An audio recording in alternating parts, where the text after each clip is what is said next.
Hi hello everyone. इस video के अंदर हम देखेंगे कि जो कॉर्पोरेट गवर्नेंस है वो हमारे कंटेम्प्रेरी इंडिया के अंदर कैसे डेवलप हुआ। जो एट प्रेजेंट हम फॉलो करते हैं वो स्टेज बाय स्टेज कैसे फॉलो हुआ। इसी तरीके से हम बाकी कंट्रीज़ का भी देखेंगे, लेकिन आज की वीडियो के अंदर हम इंडिया का देखेंगे कि इंडिया के अंदर कैसे स्टेज के बाद किस स्टेज के बाद क्या चीज़ आई और कैसे ये स्टार्ट हुआ।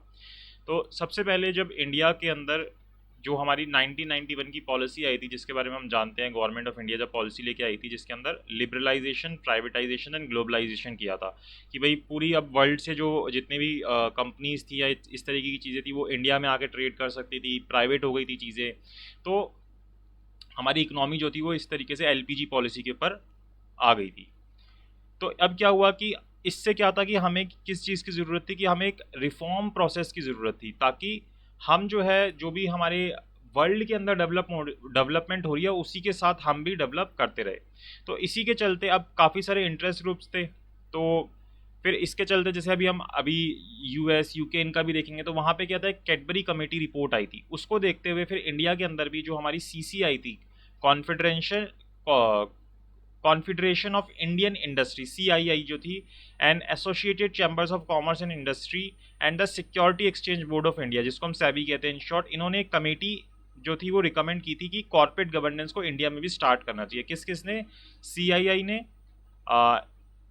Associated chambers of commerce and industry ने, and security exchange and board of India ने। इन तीनों ने एक कमेटी को रिकमेंड किया था कि हमारी कंट्री के अंदर भी कॉर्पोरेट गवर्नेंस होनी चाहिए, क्योंकि अब हम एलपीजी की पॉलिसी को फॉलो कर रहे थे, अब हम गवर्नमेंट के कंट्रोल में नहीं रहे थे।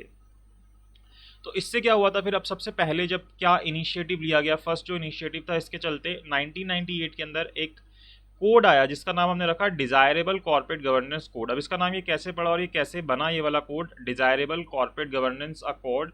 तो सीआईआई ने एक स्पेशल इनिशिएटिव किया कॉर्पोरेट गवर्नेंस के अंदर, the first institution initiative in Indian industry. तो ये सबसे पहला एक किसी भी इंस्टीट्यूशन ने जो इनिशिएटिव लिया होगा सबसे पहला इनिशिएटिव था ये, जो कि कॉन्फेडरेशन ऑफ इंडियन इंडस्ट्रीज ने लिया था। तो इसका ऑब्जेक्टिव क्या था इस इनिशिएटिव का लेने का, कि हम क्या करें, डेवलप एंड प्रमोट करें एक कोड को, एक ऐसी चीज़ को जिसको कि हम फॉलो कर सके कॉर्पोरेट गवर्नेंस के लिए, to be adopted and followed in Indian companies, कि हमारी जो कंपनीज है उनको कोई प्रॉब्लम नहीं है, उनको एक जैसे हमारे पास अलग अलग लॉज होते हैं तो हमें पता होता है कि इसमें ये चीज़ फॉलो करनी है, या कोई कोड होता है हमारे पास तो हमें पता होता है कि क्या फॉलो करना है। तो इसी तरीके से हमने अपनी कंपनीज के लिए, जो इंडियन कंपनीज थी, उनके लिए कोड डेवलप करने की कोशिश की कि ये लोग भी इस चीज़ को फॉलो करें और अपनी कंपनीज के अंदर कॉर्पोरेट गवर्नेंस कर पाए, उसी को अडॉप्ट करें और उसी को फॉलो कर ले। Whether the private sector, the public sector, banks and financial institution. अब ये कंपनीज किसी भी तरीके की हो सकती थी जिनके लिए कोड बनाया गया, चाहे वो प्राइवेट सेक्टर हो, पब्लिक सेक्टर हो, बैंक्स हो, कोई फाइनेंशियल इंस्टीट्यूशन हो, all of which are corporate entities. The final draft of the said code was widely circulated. फिर इसका जो फाइनल जो भी ड्राफ्ट था उसको सर्कुलेट किया गया सभी एंटिटीज़ के बीच में, कंपनीज के बीच में। फिर अप्रैल 1998 के अंदर इसको रिलीज़ किया गया और जिसका नाम क्या रखा गया, डिज़ायरेबल कॉर्पोरेट गवर्नेंस कोड, कि हमें ये कॉर्पोरेट गवर्नेंस हमारी डिज़ायरेबल है, जिसका हमने एक कोड के नाम से बोला। तो इस तरीके से 1998 के अंदर हमारा सबसे पहला कॉर्पोरेट गवर्नेंस कोड जो था वो पब्लिश हुआ, इंडिया के अंदर आया, जिसका नाम हमने क्या रखा था, डिजायरेबल कॉर्पोरेट गवर्नेंस कोड। तो इस नाम से 1998 के अंदर हमारा फर्स्ट कोड आया। फिर उसके बाद 1999 के अंदर अगली एक कमेटी बनी जिसका नाम रखा गया कुमार मंगलम बिरला कमेटी। तो ये क्या था, जो सेबी था इसने एक कमेटी सेटअप की, कब, मई 7 1999 के अंदर, किसकी चेयरमैनशिप के अंदर, कुमार मंगलम बिरला। तभी इस कमेटी का नाम कुमार मंगलम बिरला रखा गया है। To promote and raise the standards of corporate governance, कि हम अपनी कंट्री के अंदर किस तरीके से प्रमोट कर सकते हैं कि और ज़्यादा लोग फॉलो करें, क्योंकि कंसेप्ट तो आ गया अब कॉर्पोरेट गवर्नेंस का, हमें पता चल गया इससे पहले 1998 के अंदर। तो अब इसको हमें और प्रमोट करना था और हमको अपने स्टैंडर्ड्स रेज करने थे कि किस तरीके से अगर हम कर रहे हैं अभी भी कॉर्पोरेट गवर्नेंस तो उसको और अच्छे से कर पाए। The report of the committee was the first formal and comprehensive attempt to evolve a code of corporate governance। तो इसी कमेटी की जो रिपोर्ट थी ये सबसे पहले एक फर्स्ट फॉर्मल और कॉम्प्रिहेंसिव अटेम्प्ट माना जाता है कि जिन्होंने हर तरीके की चीज़ को कवर करने की कोशिश की थी कॉर्पोरेट गवर्नेंस के कोड के रिगार्डिंग, की जो कंपनीज है वो उनको फॉलो करेंगी तो कॉम्प्रिहेंसिव चीज़ें इसके अंदर कवर करने की कोशिश की गई थी in the context of prevailing conditions of the governance in Indian companies की। उस वक्त जो कंडीशन चल रही थी उसके हिसाब से, जैसे आज एट प्रेजेंट हम 2022 में है या जब भी आप ये वीडियो देख रहे हो तो अभी जो सिचुएशन है वो अलग है। तो उस वक्त की सिचुएशन के हिसाब से कॉम्प्रिहेंसिव अटेम्प्ट करने की कोशिश की गई थी कि सभी चीज़ों को कवर करते हुए हम कॉर्पोरेट गवर्नेंस कर पाए। as well as the state of capital market at that time, the recommendation of the report led to inclusion of clause 49 in the listing agreement under 2000। तो इसी कमेटी के चलते ही ये जो कमेटी थी इसकी कंट्रीब्यूशन क्या हुई, जो इन्होंने रिपोर्ट दी ना, उसके चलते ही जब हमने जो हमारा लिस्टिंग एग्रीमेंट आया था 2000 के अंदर, उसके अंदर क्लॉज 49 को ऐड किया गया। तो क्लॉज 49 का एक तरीके से बेसिकली आप बोल सकते हो इनका कंट्रीब्यूशन है लिस्टिंग एग्रीमेंट ऑफ 2000 के अंदर, कुमार मंगलम बिरला कमेटी के चलते। तो 2000 की जो लिस्टिंग एग्रीमेंट आया था उसके अंदर क्लॉज 49 इसी कमेटी की रिकमेंडेशन के चलते डाला गया था, कुमार मंगलम बिरला कमेटी। तो आपको डिजायरेबल कॉर्पोरेट गवर्नेंस कोड समझ आया कि कैसे आया। देन कुमार मंगलम बिरला कमेटी का क्या कंट्रीब्यूशन रहा 1999 में। तो 1998 से एक तरीके से आप बोल सकते हो कि चीज़ें शुरू हुई, 1997 में शुरू हो गई थी, 1998 में पहली बार गवर्नेंस कोड आया हमारे पास। देन 2000 के अंदर, ईयर 2000 के अंदर क्या आया, task force on corporate excellence through governance की। अब देखो इसके अंदर देखते हैं कि क्या बताया गया है। इन मई 2000 the department of company affairs, जिसको आज के वक्त हम क्या बोलते हैं, एमसीए बोलते हैं, मिनिस्ट्री ऑफ कॉर्पोरेट अफेयर्स बोलते हैं, उस वक्त इसको डिपार्टमेंट ऑफ कंपनी अफेयर्स बोलते थे। इन्होंने क्या किया, formed a board based study group. इन्होंने एक बोर्ड बेस्ड स्टडी ग्रुप बनाया under the chairmanship of doctor PL Sanjeev Reddy, secretary DCA। तो जो कि सेक्रेटरी थे DCA के, यानी कि डिपार्टमेंट ऑफ कंपनी अफेयर्स के, जिसको हम मिनिस्ट्री ऑफ कॉर्पोरेट अफेयर्स बोलते हैं आज, उनकी हेडशिप के अंदर या चेयरमैनशिप के अंदर इन्होंने एक बोर्ड बेस्ड स्टडी ग्रुप बनाया। The group was given the ambitious task of examining the ways to operationalise the concept of corporate excellence on a sustainable basis. तो इसका बेसिकली क्या ऑब्जेक्ट था, क्या एम्बिशन था, कि इनको बेसिकली ये देखना था कि किस तरीके से हम जो इसका कंसेप्ट है कॉर्पोरेट एक्सीलेंस का, जो कंसेप्ट है इसको हम ऑपरेशनलाइज कर सकते हैं सस्टेन्ड बेसिस पे, कि ये लॉन्ग टर्म तक चलता रहे। So as to sharpens India global competitive edge and to further develop corporate culture in the country, की किस तरीके से हम इंडिया की जो कंपनीज है उनको कॉम्पिटिटिव एज दिला पाएँ पूरे वर्ल्ड के अंदर, और साथ ही साथ हम एक कॉर्पोरेट कल्चर जो है हमारी कंट्री के अंदर डेवलप कर पाए। In November 2000, the task force on corporate excellence set up by the group produce a report containing a range of recommendation। तो इन्होंने फिर उसी ईयर के अंदर नवंबर 2000 के अंदर इन्होंने कुछ रिकमेंडेशंस दी। जो इन्होंने ये जो बोर्ड बेस्ड स्टडी ग्रुप बनाया था, इन्होंने कुछ रिकमेंडेशन दी कि किस तरीके से हम गवर्नेंस स्टैंडर्ड्स को रेज कर सकते हैं among all companies in India. जितनी भी कंपनीज हैं उनके बीच में हम किस तरीके से इसको एक तरीके से स्टैंडर्ड्स को रेज कर सकते हैं। It also suggested the setting up the centre for corporate excellence. और इन्होंने ये भी बोला कि हमें एक सेंटर एस्टेब्लिश करने की जरूरत है कॉर्पोरेट एक्सीलेंस के लिए। तो ये थी task force on corporate excellence through governance की। हम एक टास्क फोर्स एस्टेब्लिश की हमने, कि हम किस तरीके से गवर्नेंस कर सकते हैं। हमने एक टास्क फोर्स एस्टेब्लिश की किस चीज़ के ऊपर, कॉर्पोरेट एक्सीलेंस के ऊपर, कि हम इससे कैसे गवर्नेंस कर सकते हैं।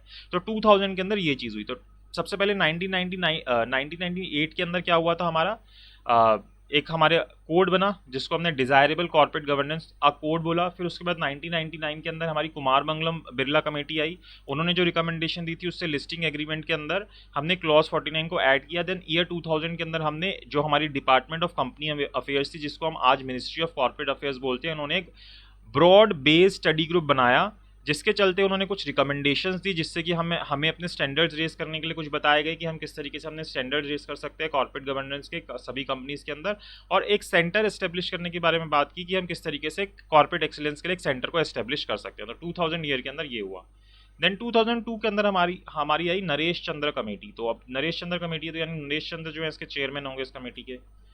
The Enron debacle of 2001 involving the hand-in-glove relationship between auditor and corporate client, the scams involving the fall of the corporate giants in the US। की अब जो Enron का फ्रॉड आया था 2001 के अंदर, तो इससे हमें दिख रहा था कि कैसे ऑडिटर और कॉर्पोरेट क्लाइंट के बीच में किस तरीके के रिलेशंस होते हैं, और किस तरीके से जो बड़े बड़े कॉर्पोरेट जायंट्स जो थे वो फॉल कर रहे थे यूएस के अंदर, जैसे कि WorldCom, Qwest, global crossing, Xerox and the consequent enactments of the stringent Sarbanes-Oxley act. तो इसी के चलते फिर यूएस के अंदर सार्बेंस-ऑक्सले एक्ट का एक लॉ बनाया गया था, जिसको भी हम पढ़ेंगे भी, सार्बेंस-ऑक्सले एक्ट को भी, जो कि काफ़ी स्ट्रिंजेंट एक्ट था, जो कि इन चीज़ों को रोकता था यूएस के अंदर। Were some important factors which led the Indian government to wake up and in the year 2002। तो इसके चलते फिर हमारी जो भारत सरकार थी ये भी जागी और उन्होंने नरेश चंद्र कमेटी बनाई, was appointed to examine and recommend inter alia amendments to the law involving auditor client relationships. तो बेसिकली ये नरेश चंद्र कमेटी को बोला गया कि आप ऑडिटर क्लाइंट रिलेशनशिप के बीच में जो चीज़ें हैं उनके रिगार्डिंग आप हमें रिकमेंडेशन दो कि हम क्या लॉ के अंदर चेंजेस कर सकते हैं और इंडिपेंडेंट डायरेक्टर्स के क्या रोल होने चाहिए। तो इसलिए बेसिकली नरेश चंद्र कमेटी जो थी ऑडिट क्लाइंट रिलेशनशिप के लिए बनाई गई थी, उसके रिगार्डिंग रिकमेंडेशन मांगने के लिए, और साथ ही साथ कि इंडिपेंडेंट डायरेक्टर के क्या रोल होने चाहिए ये पूछने के लिए। तो अभी तक हमने 4 चीज़ें पढ़ी, आप ईयर वाइज ईयर याद करोगे तो आपको याद रहेंगे क्योंकि ये चैप्टर ऐसा ही है, इसके अंदर बहुत सारे ऐसे ऐसे ही टॉपिक्स हैं। तो सबसे पहले 1998 के अंदर, जिसको 1997 के अंदर हमने शुरू किया था, क्या था उसके अंदर, हमने एक desirable corporate governance a code बनाया, ठीक है। उसके बाद हमने 1999 के अंदर कुमार मंगलम कमेटी बनाई, कुमार मंगलम बिरला कमेटी बनाई, जिनके थ्रू हमने क्लॉज 49 जो लिस्टिंग एग्रीमेंट 2000 का था उसके अंदर ऐड किया गया। देन ईयर 2000 के अंदर हमारी जो DCA थी, यानी कि जो मिनिस्ट्री ऑफ कॉर्पोरेट अफेयर्स जिसको आज हम बोलते हैं, उन्होंने एक बोर्ड बेस्ड ग्रुप बनाया था स्टडी के लिए, जिन्होंने कुछ रिकमेंडेशंस दी कि किस तरीके से हम कॉर्पोरेट एक्सीलेंस कर सकते हैं, अपने स्टैंडर्ड्स रेज कर सकते हैं। देन ईयर 2002 के अंदर नरेश चंद्र कमेटी आई। ये क्यों आई? क्योंकि हमने यूएस के अंदर बहुत सारे ऑडिटर और कॉर्पोरेट क्लाइंट के बीच में इस तरीके के रिलेशन देखे जिसके चलते बहुत ज़्यादा फ्रॉड्स हुए, स्कैम्स हुए और बहुत सारी बड़ी बड़ी कंपनीज जो थी वो एक तरीके से फॉल कर गई। तो यहाँ पे इंडियन जो गवर्नमेंट थी वो भी जा गई और उन्होंने नरेश चंद्र कमेटी बनाई और उनसे रिकमेंडेशन मांगी कि हम किस तरीके से ऑडिटर और क्लाइंट के रिलेशनशिप को अपने लॉज के अंदर चेंज कर सकते हैं कि वो रिलेशन ऐसा हो कि वो सही से मेंटेन रहे, जो उनके काम है वो करते रहे, और इंडिपेंडेंट डायरेक्टर्स के रोल के बारे में भी पूछा। तो अभी 4 ही हुए हैं, है ना, 1998, 1999, फिर 2000 ईयर के अंदर कुछ हुआ, फिर 2002 में हुआ, 2001 के अंदर कुछ नहीं हुआ।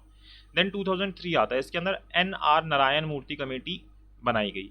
तो इन year 2002 SEBI analyzed the statistics of compliance with the clause 49 of the listed companies and felt that there was a need to look beyond the mere system and procedure if corporate governance was to be made effective in protecting the interest of investors। तो अब 2002 के अंदर जो SEBI थी उसको जब उसने analyse किया, वो जो क्लोज 49 ऐड किया गया था कि अभी भी जो है ना चीज़ें सही से हो नहीं रही हैं, तो इसके लिए हमें एक ऐसा सिस्टम, एक प्रोसीजर डेवलप करना पड़ेगा कि वो इफेक्टिव हो अपने आप में, और वो इतना इफेक्टिव हो कि वो जो इन्वेस्टर्स हैं उनके इंटरेस्ट को प्रोटेक्ट कर सके।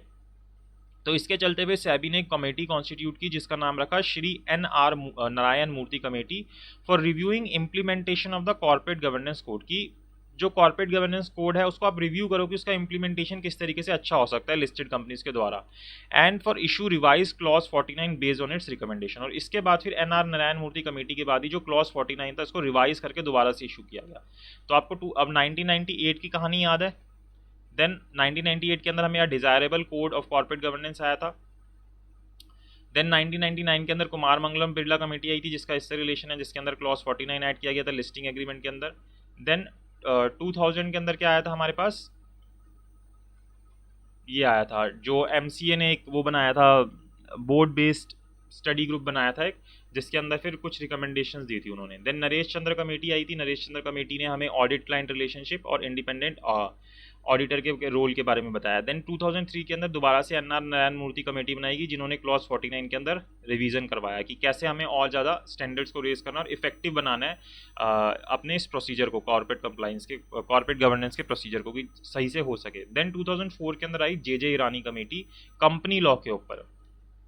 अब यहाँ पे क्या था, गवर्नमेंट ने एक कमेटी कॉन्स्टिट्यूट की JJ ईरानी की चेयरमैनशिप के अंदर, जो कि टाटा सन्स के डायरेक्टर थे, with the task of advising the government on the proposal revision of the Companies Act 1956 की उनको क्या टास्क दिया कि आप जो Companies Act 1956 है ना इसके अंदर चेंजेस बताइए कि क्या करने हैं, with the objective to have simplified the concept of law that would be able to address the change taking place in the national and international scenario। कि भाई आप ऐसे चेंजेस बताइए कि जो भी हमारी कंट्री में नेशनल चेंजेस आ रहे हैं, इंटरनेशनल चेंजेस आ रहे हैं, तो इसके चलते आप हमें इसके अंदर रिवाइज बताइए कि हम क्या रिवीजन कर सकते हैं Companies Act 1956 के अंदर।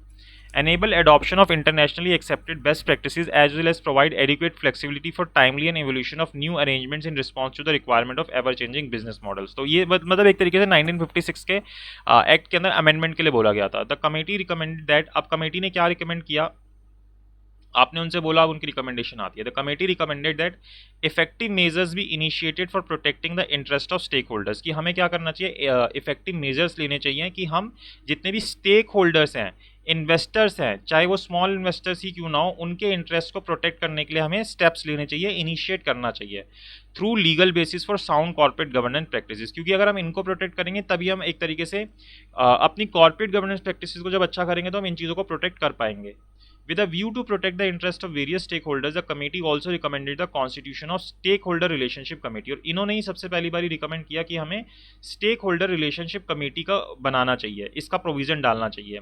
And the provision of duty of directors in the act and civil consequences for non performance, और साथ ही साथ ये प्रोविजन भी डालना चाहिए कि डायरेक्टर्स की क्या ड्यूटीज होनी चाहिए, और अगर वो इसको नहीं करते तो उसके सिविल कॉन्सिक्वेंसेज क्या होंगे अगर इसको परफॉर्म नहीं करते। तो बेसिकली यहाँ पे इन्होंने एक तो स्टेक होल्डर रिलेशनशिप कमेटी के रिगार्डिंग बोला, और डायरेक्टर की ड्यूटीज क्या होंगी इसके रिगार्डिंग जे ईरानी ने बोला 2004 के अंदर। तो आपको भी याद है 1998 के अंदर क्या हुआ था, फिर 1999 के अंदर कौन सी कमेटी आई, कुमार मंगलम बिरला कमेटी। देन 2000 के अंदर जो टास्क फोर्स वाली आई थी वो आई। देन 2002 के अंदर कौन सी आई, नारायण मूर्ति वाली कमेटी आई, सॉरी 2003 के अंदर, 2002 के अंदर नरेश चंद्र कमेटी आई थी, 2003 के अंदर नारायण मूर्ति कमेटी आई। देन उसके बाद 2004 के अंदर जे ईरानी कमेटी आई। फिर 2009 के अंदर सीधा CII task force on corporate governance. अब ये CII जिसने शुरुआत की थी उसी की एक टास्क फोर्स है कॉर्पोरेट गवर्नेंस के रिगार्डिंग। तो 2009 के अंदर CII task force on corporate governance gave its report and suggested certain voluntary recommendation for industry to adopt. तो कुछ नहीं, इन्होंने सीधा 2009 के अंदर कुछ वॉलंटरी रिकमेंडेशंस बताई थी कि जो इंडस्ट्री को अडॉप्ट करनी चाहिए। अब वो क्या रिकमेंडेशंस है वो हमें देखनी है। तो inspired by the industry recommendation the MCA in late 2009 release a set of voluntary guidelines. तो ये जो इंडस्ट्री रिकमेंडेशंस की थी ना CII ने, इसी के चलते MCA ने 2009 के अंदर, मतलब एंड के वक्त, दिसंबर के वक्त या नवंबर के वक्त, इस टाइम पे आप बोल सकते हो, उन्होंने एक वॉलंटरी गाइडलाइंस जो है वो इशू की कि आपकी इच्छा है आप इनको फॉलो कर सकते हो, इससे कॉर्पोरेट गवर्नेंस और बेटर होंगी।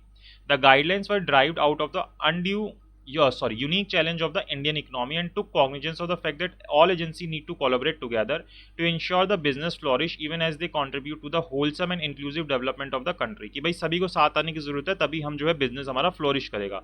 The guidelines emphasize that responsible business alone will be able to help India meet its ambitious goals। और ये गाइडलाइंस पर्टिकुलरली यही बोल रही थी कि जो भी ऐसी इंडस्ट्रीज होंगी, जो भी रिस्पॉन्सिबल बिजनेसेस होंगे, वही सिर्फ हमारे जो कंट्री का एम्बिशियस गोल है उसको अचीव करने में हेल्प कर पाएगा।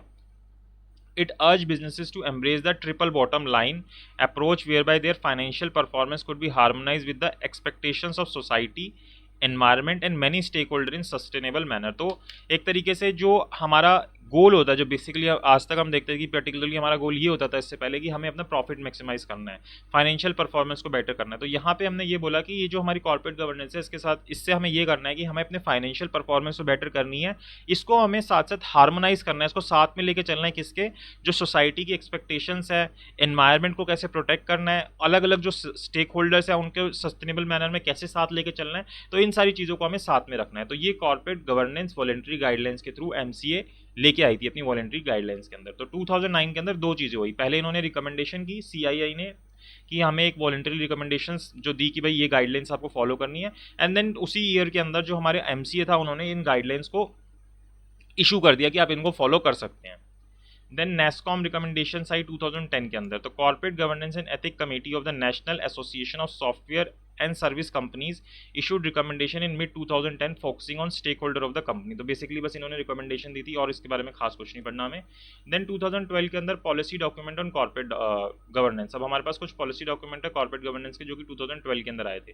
तो जो मिनिस्ट्री ऑफ कॉर्पोरेट अफेयर्स है, इन्होंने क्या किया, एक कमेटी बनाई to formulate a policy document on corporate governance, कि हमें क्या पॉलिसी डॉक्यूमेंट्स होने चाहिए कॉर्पोरेट गवर्नेंस के रिगार्डिंग। इसके लिए कमेटी कॉन्स्टिट्यूट की under the chairmanship of Mister Adi Godrej with the president of ICSI as member secretary convener. तो यहाँ पे आदि गोदरेज को एक तो इन्होंने चेयरमैन रखा और साथ ही साथ जो प्रेसिडेंट थे ICSI के उनको भी मेंबर रखा।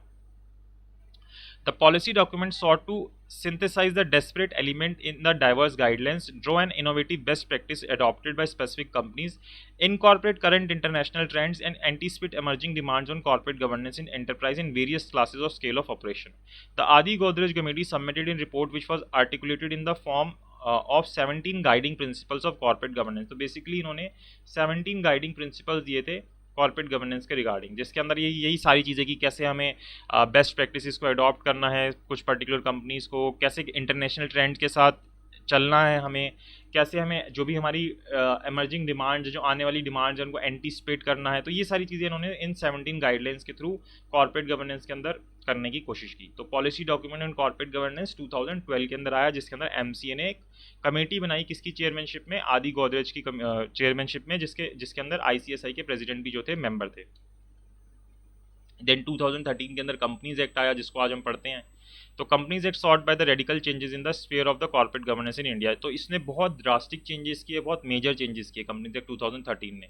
It provided major overhaul in corporate governance norms and sought to have far reaching implication on the manner in which corporate operates in India. तो इससे बहुत ज़्यादा मेजर चेंजेस आए, और जिस तरीके से हमारे कॉर्पोरेट्स पहले काम करते थे और अब काम करते थे उसके अंदर काफ़ी ज़्यादा फर्क आया। और इसके अंदर हमने फिर इस एक्ट को काफ़ी बारी अमेंड किया 2015, 17, 19 के अंदर।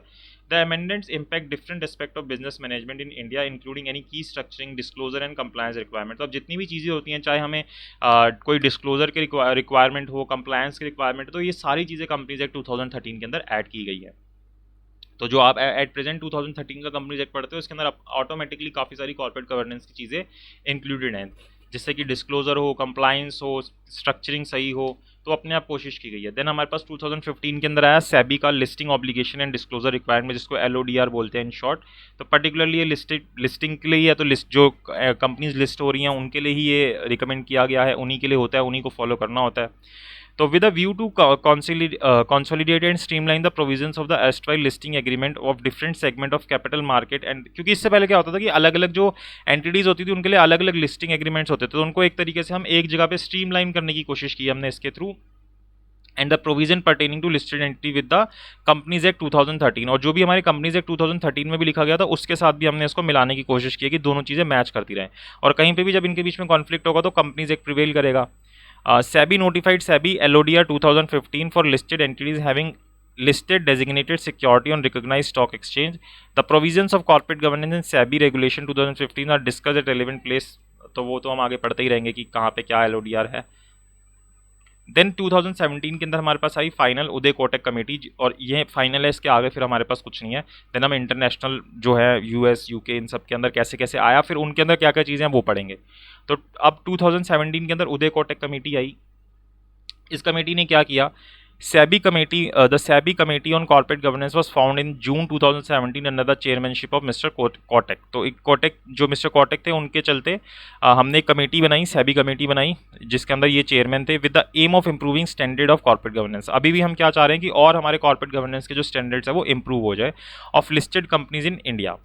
तो ये पर्टिकुलरली देखना लिस्टेड, क्योंकि जहाँ पे SEBI आएगा वहाँ पे लिस्टेड एंटिटीज़ ही आएंगी जनरली, ऐसा नहीं है कि सिर्फ लिस्टेड आएंगी, लेकिन जनरली ऐसा होता है क्योंकि मेजरली बहुत ज़्यादा उसके अंदर लोगों का, इन्वेस्टर्स का अमाउंट इन्वॉल्व होता है, तो उनको प्रोटेक्ट करना चाहते हैं। With aim of improving standards of corporate governance of listed companies in India, the committee was request to make recommendations. अब इस चीज़ के रिगार्डिंग इनसे रिकमेंडेशन मांगी गई, ठीक है, पहले ये रिकमेंडेशन मांगी गई, फिर ये इन्होंने रिकमेंडेशंस दी। तो पहले रिकमेंडेशन मांगी गई, फिर उन्होंने रिकमेंडेशंस दी, और इसके चलते फिर आगे इन चीज़ों को हमने इम्प्लाई किया। तो देखो अब क्या क्या चीज़, सबसे पहले किस किस चीज़ के रिगार्डिंग हमने इनसे रिकमेंडेशन मांगी थी कि हमें क्या करना चाहिए कि हम इंडिपेंडेंस को इंश्योर कर सके इंडिपेंडेंट डायरेक्टर्स के, और वो कंपनी के अंदर पार्टिसिपेट भी करे उसके फंक्शनिंग के अंदर। पहली चीज़ हमने ये पूछी कि कैसे हम इस चीज़ को इंश्योर करें। दूसरा कि हम कैसे सेफगार्ड्स को इंप्रूव करें and disclosure pertaining to related party transaction. जो RTPs होते हैं उनके साथ जो ट्रांजैक्शंस हो रही हैं, रिलेटेड पार्टी ट्रांजैक्शंस जो हो रही हैं, उनसे कैसे बचे रहें कि वो कहीं पे भी अपने इंटरेस्ट के लिए कोई गलत ट्रांजैक्शन ना करे, और वो उसका पर्टिकुलर डिस्क्लोजर भी होता रहे, ताकि लोगों को पता चलता रहे कि किस RTP के साथ हम ट्रांजैक्शन कर रहे हैं, क्योंकि हम रोक तो सकते नहीं है RPT से ट्रांजैक्शन करना, तो वो डिस्क्लोज होती रहे किस तरीके से हमें उसके साथ ट्रांजैक्शन करनी है। तो इस चीज़ को हम कैसे इंप्रूव कर सकते हैं। तीसरी चीज़, issue in accounting and auditing practices by listed companies, कि हम किस तरीके से जो भी ये इश्यूज फेस कर रहे हैं लिस्टेड कंपनीज अपनी अकाउंटिंग या ऑडिटिंग प्रैक्टिसेस के अंदर, तो उसको हम कैसे इंप्रूव कर सकते हैं। चौथी चीज़, improving effectiveness of board evaluation practices, की जो बोर्ड इवैल्यूएशन प्रैक्टिसेस है इसको कैसे हम इंप्रूव कर सकते हैं, उसकी इफेक्टिवनेस को कैसे इंप्रूव कर सकते हैं। पांचवी चीज़, addressing issues face by investor on voting and participation in general meeting, की जो भी पर्टिकुलरली इश्यूज फेस किए जाते हैं इन्वेस्टर्स के द्वारा वोटिंग करते हुए या उनका पार्टिसिपेशन जो होता है जनरल मीटिंग में, उसको हम कैसे ख़त्म कर सकते हैं। Disclosure and transparency related issues कि अगर कोई डिस्क्लोजर या ट्रांसपेरेंसी रिलेटेड इश्यूज़ हैं तो उसको हम कैसे ख़त्म कर सकते हैं, और इसके अलावा कोई और मैटर जो भी कमेटी को ठीक लगता है कि इसके बारे में भी कॉर्पोरेट गवर्नेंस जिससे ठीक हो सकती है उसके बारे में वो रिकमेंडेशन दे। तो अब ये कमेटी बनाई गई। अब इस कमेटी ने अपनी रिकमेंडेशन दी 2017 अक्टूबर के अंदर, और ये अलग अलग 11 चैप्टर्स के अंदर दी। तो ये 11 चैप्टर्स के नाम है जिसके अंदर इन्होंने अलग अलग अपनी इन पर्टिकुलर चीज़ों के ऊपर अपनी रिकमेंडेशन दी। सबसे पहले इन्होंने बोला कि हमें किस तरीके से कंपोजिशन करना और क्या बोर्ड ऑफ डायरेक्टर का रोल होगा, इसके रिगार्डिंग इन्होंने रिकमेंडेशन दी जिससे कि हम कॉर्पोरेट गवर्नेंस को इम्प्रूव कर सकते हैं। दूसरा, इंस्टीट्यूशन ऑफ इंडिपेंडेंट डायरेक्टर्स की किस तरीके से इंडिपेंडेंट डायरेक्टर्स होने चाहिए और उनका क्या रोल होना चाहिए। तीसरा, बोर्ड कमिटीज़ के रिगार्डिंग इन्होंने बताया अपने चैप्टर्स के अंदर। चौथा, enhance monitoring of group companies की, जो भी उनकी ग्रुप कंपनीज़ हैं उनको कैसे हम और ज़्यादा मॉनिटर करें जिससे कि ट्रांसपेरेंसी बढ़े और कॉर्पोरेट गवर्नेंस इंप्रूव हो। पांचवा, प्रमोटर्स जो हैं या रिलेटेड पार्टी ट्रांजेक्शन है उनके रिगार्डिंग इन्होंने बताया, क्योंकि इनसे रिकमेंडेशन मांगी गई थी इसके रिगार्डिंग तो इन्होंने बताया। देन डिस्क्लोजर एंड ट्रांसपेरेंसी कैसे की जा सकती है। Accounting and audit related issues जो पूछ रहे हो उन्हीं के रिगार्डिंग जवाब दे रहे हैं अलग अलग चैप्टर में। देन इन्वेस्टर का पार्टिसिपेशन कैसे हो सकता है मीटिंग के अंदर लिस्टेड एंटिटीज़ के। Governance aspects of public sector enterprise, ये जो और बोला था ना कि जो ठीक लग रहा है इनके रिगार्डिंग भी बता देना, तो इन्होंने ये भी बता दिया कि पब्लिक सेक्टर एंटरप्राइजेस के अंदर कैसे गवर्नेंस एस्पेक्ट्स को हम देख सकते हैं। देन लीनियंसी मैकेनिज्म, कहाँ पे हम लीनियंट हो सकते हैं।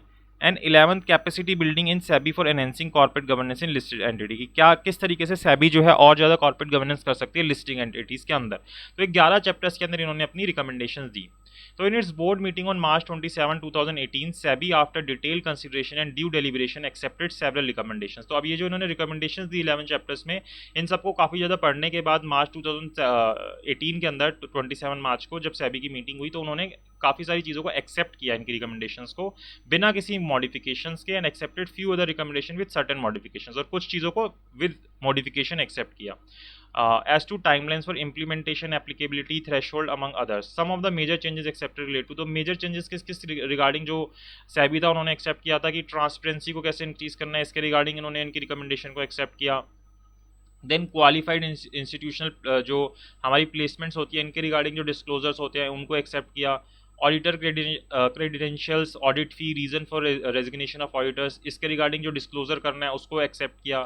Then skill of directors, expertise होनी चाहिए, उसके रिगार्डिंग डिस्क्लोजर होने चाहिए उनको क्या क्या चीज़ें आती हैं तो उसको एक्सेप्ट किया। Then enhance disclosure of related party transaction की, कैसे और ज़्यादा जो रिलेटेड पार्टी ट्रांजेक्शन है वो और ज़्यादा डिस्क्लोजर करे ताकि कॉर्पोरेट गवर्नेंस इंक्रीज हो, ट्रांसपेरेंसी आए, इसको इन्होंने एक्सेप्ट किया। तो इस तरीके की ये सारी चीज़ें कि कैसे कंसोलिडेटेड क्वार्टरली रिजल्ट जो होते हैं उनको आपको डिस्क्लोज करना है, तो ये भी चीज़ को एक्सेप्ट किया। तो ये काफ़ी सारी चीज़ें हैं कि सीईओ और जो हमारे चेयरमैन होते हैं उनके बीच के जो रोल होता है उसको सेपरेट करके रखना चाहिए, इसको एक्सेप्ट किया। इसके बारे में पूरा टॉपिक भी आता है कि इससे क्या इफेक्ट रहते हैं अगर हम इसके रोल को अलग अलग कर देते हैं, चेयरपर्सन और सीईओ में क्या फ़र्क होता है। देन एनहेंस कॉरम की, कॉरम को कैसे हमें और ठीक करना है कि लोग ज़्यादा से ज़्यादा प्रेजेंट रहे, उनको वोटिंग के अंदर प्रॉब्लम ना हो। तो ये सारी चीज़ें इन्होंने रिकमेंड की। तो इसमें से आप कुछ कुछ चीज़ें याद कर लोगे तो मतलब अगर आप एक चीज़ समझ लोगे 6-7 पॉइंट तो आप बाकी जो रिकमेंडेशंस इन्होंने दी और फिर क्या क्या एक्सेप्ट किया आपको ऑटोमेटिकली याद हो जाएंगे। और उदय कोटक कमेटी के बारे में एग्जाम में पूछ लेता है कि क्या रिकमेंडेशंस इनसे पूछी गई थी या इन्होंने क्या रिकमेंड किया और क्या क्या चीज़ें एक्सेप्ट की गई। तो ये आपको ऐसे थोड़ी बहुत माइंड में बिठानी पड़ेगी, 4-5 बारी पढ़ोगे तो आपके बैठ जाएगी। तो ये सारी क्या एवोल्यूशन है कि किस तरीके से कॉर्पोरेट गवर्नेंस जो है हमारे इंडिया के अंदर डेवलप हुआ। तो इसको हम क्या बोल रहे हैं, corporate governance contemporary development in India.